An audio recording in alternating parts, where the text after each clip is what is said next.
针对欧盟对华电动汽车加征关税一事，中欧正展开一系列密集磋商。最新消息指，中欧有望通过就电动汽车最低价格展开谈判，以避免贸易摩擦扩展成为贸易战。连日来，正在纽约出席第79届联合国大会的中共中央政治局委员、外交部长王毅，也密集会见了欧洲多国外长以及欧盟外交与安全政策高级代表博雷利。中欧就经贸合作所做出的最新表态，引发外界高度关注。当地时间25号，王毅在纽约联大期间会见欧盟外交与安全政策高级代表博雷利。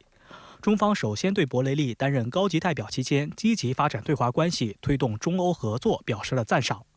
王毅说，中欧加强合作有利于各自发展，完全符合双方的根本和长远利益，也是国际社会的期待。希望欧盟坚持战略自主，排除外界干扰，推动中欧关系健康稳定发展。博雷利也表示，中国崛起是不可阻挡的历史趋势，中国已经是一个强大的国家，并将继续发展壮大。世界需要中国，欧洲应当同中国加强合作。此前，王毅在纽约也会见了德国、法国、匈牙利、瑞士等国外长。深圳卫视注意到，德国、匈牙利外长在会见中释放了诸多扩大对华合作的积极信号。德国外长贝尔伯克表示，德方同样认为应坚持自由贸易和公平竞争，通过开放透明的对话协商解决遇到的问题，维护国际贸易规则和秩序。作为世界上最大的单一市场，欧盟应努力保持市场开放。匈牙利外长西雅尔多更是在会见中承诺，匈牙利将投票反对欧盟委员会对中国电动汽车加征关税。当前，中欧正就电动汽车关税展开密集磋商。上周，商务部长王文涛与欧盟贸易负责人瓦尔迪斯·东布罗夫斯基斯举行会晤。中方称，将与欧盟就电动汽车调查谈判持续至最后一刻。此后，欧委会作出技术性妥协，利用法律手段给中欧双方谈判争取了更多时间，将最终投票日从9月底短暂延长至10月初，目的就是给中方再次提案的机会。据悉，中方的谈判代表们仍在欧洲与欧方官员继续展开磋商。在26号召开的商务部例行记者会上，发言人何永乾透露，中欧双方明确表达了通过磋商解决分歧的政治意愿，一致同意继续推动价格承诺协议谈判，全力致力于通过友好对话磋商达成双方均可接受的解决方案。目前，双方技术团队正在按照此次会谈明确的方向，抓紧就灵活的价格承诺方案进行磋商，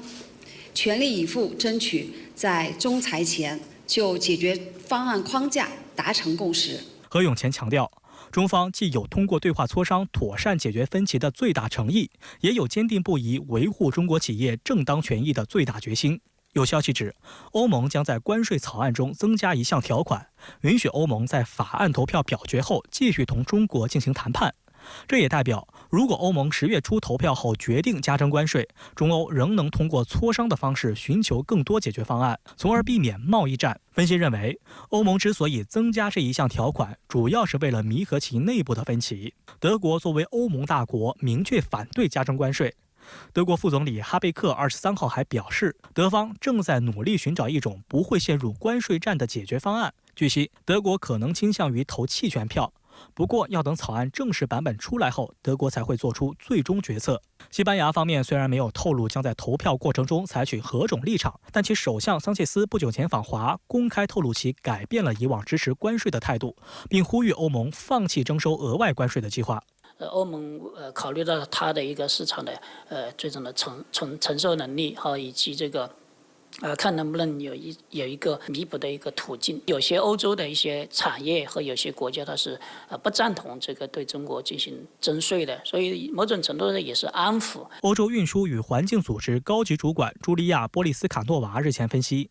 欧盟内部反对关税的声音并没有达到推翻草案的最低门槛，因此加征关税的决定很可能会在短期内实施。但中欧仍然可以就电动汽车进口价格或者数量达成某种协议，从而改变关税决定。And when we talk about tariffs on Chinese EVs in Europe, I think we always forget the other big part of the picture. What is missing is the affordable supply of electric vehicles in Europe by European manufacturers. 需要指出的是，关税谈判非常复杂繁琐，比如美欧有关波音空客飞机补贴的争端，案件磋商谈判经历了长达数十年的时间，尚未彻底解决。如果说车企在欧洲面临的是一场价格战、关税战，在北美面对的则是一场纯粹的政治纠纷。以跨国车企斯特兰蒂斯为例，其首席执行官卡洛斯·塔瓦雷斯批评欧洲的关税是一个陷阱。他认为关税将不利于欧洲传统车企的转型。为了保持竞争力，斯特兰蒂斯与中国车企领跑建立联系，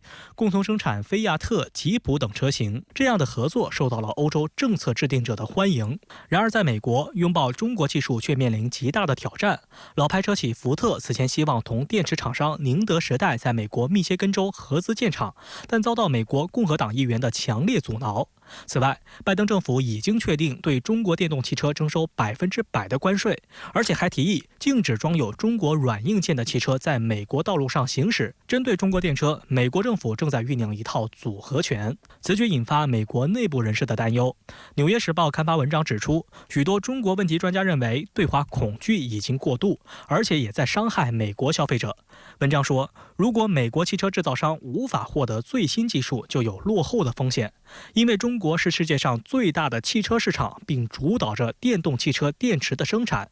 针对美方最新举措，商务部25号回应称，美方做法毫无事实依据，是利用政府力量干扰企业经济商业合作的非市场行为，构成经济胁迫。中方敦促美方停止对中国企业的无理打压，中方将采取必要措施，坚决维护中国企业的合法权益。26号，国防部举行例行记者会，就当前热点议题，国防部新闻局副局长、新闻发言人张小刚大校答记者问。近来，在美方撑腰打气下，菲律宾不断在南海多个方向发起挑衅行动。对此，国防部敦促菲方不要误判形势，绑上美国战车只会自食恶果。而在回答深圳卫视记者有关美对台新一轮军售时，张小刚警告民进党当局应放弃台独分裂幻想。在26号的国防部例行记者会上，发言人张小刚首先介绍了中美两军高层互动的情况。他表示，当前中美两国两军关系总体呈现企稳态势，两军保持高层战略沟通、政策交流、机制对话和专业领域交流，有助于双方增进理解，避免误判，管控风险。我们要求美方校正对华战略认知，回归理性务实的对华政策，切实尊重中方重大关切，在相互尊重、和平共处、合作共赢的道路上，同中方同向发力，通过坦诚、有效、建设性对话合作，推动两军关系稳下来、好起来、向前走。进入2024年，中美两军高层沟通、中美国防部工作会晤以及中美海上军事安全磋商机制会议相继恢复。4月16号，国防部长董军应约同美国防长奥斯汀视频通话，随后两人又在5月底的新加坡香格里拉对话会上举行会谈，这是中美防长自2022年11月以来首次面对面会晤。9月18号至20号，解放军南部战区司令员吴亚楠率团赴美国夏威夷参加印太国防军司令会议，期间与美军印太总部司令帕帕罗举行双边会见，就共同关心的问题坦诚深入交换意见。此前1周，两人还曾举行视频通话。解放军南部战区管辖区包括南海地区，而美军太平洋司令部则是美军6个区域统一作战指挥部之一，也是美军覆盖地理范围最大的战区司令部，编内军人和文职人员近40万人。有分析指出，美军经常在南海展开所谓航行自由、飞越自由等行动，增加了中美两军摩擦的概率。因此，战区级领导通话很可能对具体问题交换意见，议题可能更细、更有针对性，有助减少误判。但就在中美两军高层保持接触势头的同时，美军印太总部近日发表声明称，敦促中方重新考虑在南海及其他地区使用危险、胁迫和可能导致升级的策略。对此，发言人张小刚回应称，制造不安全风险的恰恰是美方及其盟友伙伴。据不完全统计，截至今年9月，美军侦察机约1500架次赴中国当面侦察滋扰。这充分说明，美方是不折不扣的挑衅者、搅局者、破坏者。我们敦促美方停止虚假叙事，停止危险挑衅行动，严格约束一线兵力行动。除了美军舰机为中国周边海空域抵近滋扰挑衅、不负责任的搞危险操作外，还拉拢盟友搞小圈子。9月21号至22号，美日英澳四方安全对话领导人峰会举行。峰会后的联合声明宣布，明年将举行四方海岸警卫队联合巡航行动，计划扩大印太海域意识伙伴关系。对此，张小刚回应称，中方坚决反对在南海挑动是非、兴风作浪、加剧紧张的行径。美日印澳都不是南海问题当事方，却对中国搞麦克风外交，明里暗里指责抹黑中方，搅局拱火，误导舆论。特别是美方在南海地区部署进攻性武器，拉拢盟友频繁搞军演，对中方岛礁进行抵近侦察等。要说谁在南海搞胁迫和霸凌，谁在搞阵营对抗，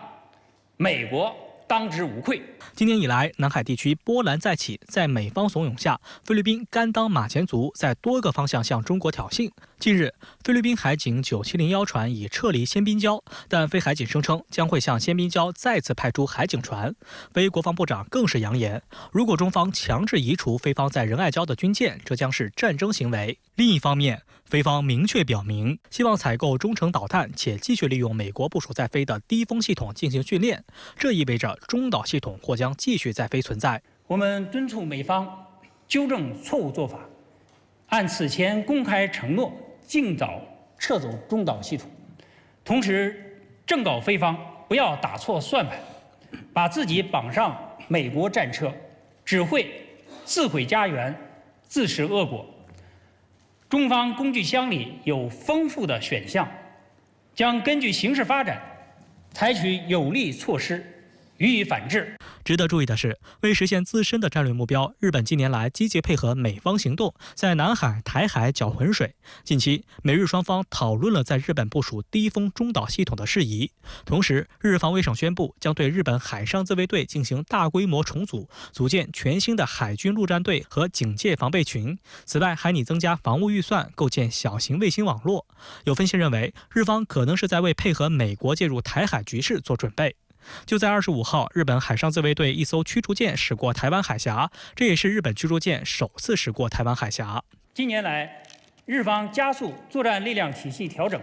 加快新型作战领域建设，发展远程进攻能力，重走军国主义道路的倾向更加明显。这严重违背日本宪法和专守防卫原则，更是对战后国际秩序的破坏。我们敦促日方汲取历史教训，在军事安全领域谨言慎行，多做有利于维护地区和平稳定的事，而不是倒行逆施。除了南海议题，台海议题也成为国防部记者会的重点内容。据岛内媒体报道，民进党当局从美国购买的首架 F-16V 预计9月底出厂交付。美在台协会台北办事处处长近日称，不排除未来美台开展武器联合生产的可能性。另外，16号，美国国务院批准售台战机所需的备用零件与技术支持案，金额约2.28亿美元。这也是拜登政府任内第16度对台军售。对于美方持续搅局台海，发言人有何回应？中方又将如何反制？谢谢。美方妄图以台制华，用军援军售为民进党当局壮胆打气，助长台独嚣张气焰，这只会破坏台海和平稳定，最终将反噬自身，把自己拖入灾难深渊。我们正告民进党当局，多行不义必自毙，买再多武器都改变不了台独必亡的宿命。解放军有足够的能力粉碎一切台独分裂图谋，捍卫国家主权和领土完整。当地时间26号，泽连斯基在白宫会见了美国总统拜登和副总统民主党总统候选人哈里斯，并向二人提交了关于乌克兰方面的胜利计划。会晤期间，拜登表示，他决定再次增加美国对乌克兰的安全援助。与此同时，俄罗斯总统普京在联邦安全会议上提出核威慑政策变化。外界分析认为，这是普京就乌克兰可能用远程武器袭击俄罗斯，向西方发出核警告。根据白宫发布的一份声明，当地时间9月26号，美国总统拜登与乌克兰总统泽连斯基在白宫进行会面，双方就美国向乌克兰提供支持等问题进行了讨论。在会面中，拜登表示他决定增加美国对乌克兰的安全援助，并称他决心为乌克兰提供获胜所需的支持。泽连斯基则提出了在战场上获胜的计划。Let me be clear: Russia will not prevail in war. Russia will not prevail. Ukraine will prevail, and we'll continue to stand by you every step of the way. So thank you for being here, and the floor is yours. Thank you so much, Mr. President. And I raised with President Biden the plan of victory. Today we are preparing to discuss the details to strengthen the plan. 白宫随后发表声明称，拜登总统坚决支持乌克兰胜利，并表示两国领导人将继续就经济、军事和外交领域进行深入磋商。尽管泽连斯基对具体细节守口如瓶，但美国官员透露，该计划包含美国进一步的军事援助，意在确保乌克兰不会在战场上失利，并明确表态乌克兰的未来属于西方世界。在与泽连斯基会面期间，美国副总统、民主党总统候选人哈里斯公开谴责了特朗普团队提出的结束俄乌战争政策，称其为投降提议。There are some in my country who would instead force Ukraine to give up large parts of its sovereign territory, who would demand that Ukraine accept neutrality and would require Ukraine to forego security relationships with other nations. These proposals are the same of those of Putin. And let us be clear, they are not proposals for peace. Instead, they are proposals for surrender, which is dangerous and unacceptable. 另据媒体报道，特朗普当地时间26号宣布了将与泽连斯基会晤，会晤地点在纽约的特朗普大厦。特朗普称，泽连斯基总统请求与我会面，我将于明天上午9点45分左右与他会面。乌克兰总统泽连斯基在美国访问期间与民主党高层会面的和睦场面，惹来共和党方面的强烈不满。当地时间9月25号，特朗普对泽连斯基发出最明确、最严厉的批评，指责泽连斯基拒绝与俄罗斯就俄乌冲突达成协议。他直言，乌克兰已毁于一旦，泽连斯基却来到美国对自己恶意诽谤。此前，泽连斯基曾公开质疑特朗普关于当选后可迅速促成俄乌和平协议的说辞，称他觉得特朗普并不清楚如何停止这场战争。The president of Ukraine is in our country, and he's making little nasty aspersions toward your favorite president, me. Ukraine is gone. It's not Ukraine anymore. There's not enough money to rebuild it if the whole world got together. They're not going to be satisfied until they send American kids over to Ukraine, and that's what they're trying to do. 特朗普一再声称，若他当选，将立即结束俄乌冲突。本月早些时候，特朗普在接受美媒采访时表示，他有一个解决冲突的非常严格的计划，但在付诸行动之前无法透露细节。对于泽连斯基此次访美，外界分析其最关键目的是获得美国允许乌克兰使用西方远程武器袭击俄罗斯领土纵深目标。对此，俄罗斯副外长维尔西宁表示，美国及其盟友如果同意乌军用其武器对俄罗斯领土纵深发动打击，他们将成为对核大国俄罗斯联合攻击的直接参与方。